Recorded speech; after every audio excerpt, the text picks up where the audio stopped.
ரீசெண்டாக என்னோட ஃபேஸ் ரொம்பவே ட்ரையான மாதிரி இருந்ததுனால ஃபேஸ் பேக் ஒன்று ட்ரை பண்ணியிருந்தேன். அது எப்படி பண்ணுறதுன்னு பார்க்கலாம். ஃபர்ஸ்ட்டு ஃபேஸை நல்லா கிளென்ஸ் பண்ணிட்டு ஒரு பவுலில் கொஞ்சமாக மில்க் எடுத்துக்குவோம். அது கூடவே கஸ்தூரி மஞ்சள் ப்ளஸ் ஹனி ஆட் பண்ணி நல்லா மிக்ஸ் பண்ணிக்கலாம். மிக்ஸ் பண்ணதை ஃபேஸில் ஈவனாக அப்ளை பண்ணிக்கலாம்.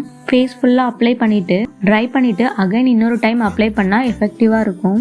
நான் இதில் ஆட் பண்ணியிருக்க மில்க் நம்மளோட ஸ்கின்னுக்கு நேச்சுரலாகவே ஆன்டி ஆக்சிடென்ட்டாக ஒர்க் ஆகுது. அதே மாதிரியே டர்மரிக்குமே ஆக்னேலேருந்து நம்ம ஸ்கின்னை க்யூர் பண்ணுறதுக்கு ஹெல்ப் பண்ணுது. ஸோ ஹனி சொல்லவே வேண்டாம், நேச்சுரலாகவே நம்ம ஸ்கின்னை பிரைட்டன் அண்ட் சாஃப்டன் ஆக்கி கொடுக்கும். ஸோ இது ரொம்பவே எஃபெக்டிவாக இருந்தது.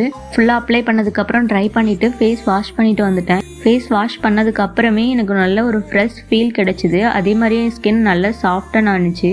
ஃபைனலாக ஃபேஸ்க்கு மாய்ஸ்சரைசர் அப்ளை பண்ணிக்கலாம். என்னோட ஸ்கின் ட்ரை ஸ்கின்னால நான் க்ரீன் பேஸ்ட் மாய்ஸ்சரைசர் அப்ளை பண்ணிக்கிட்டேன். டிஷ்கேர்லேருந்து நான் லிப் பாம் யூஸ் பண்ணுவேன். ஸோ இது ரொம்பவே ஹைட்ரேட்டடாக வச்சுக்கும் நம்மளோட லிப்பை.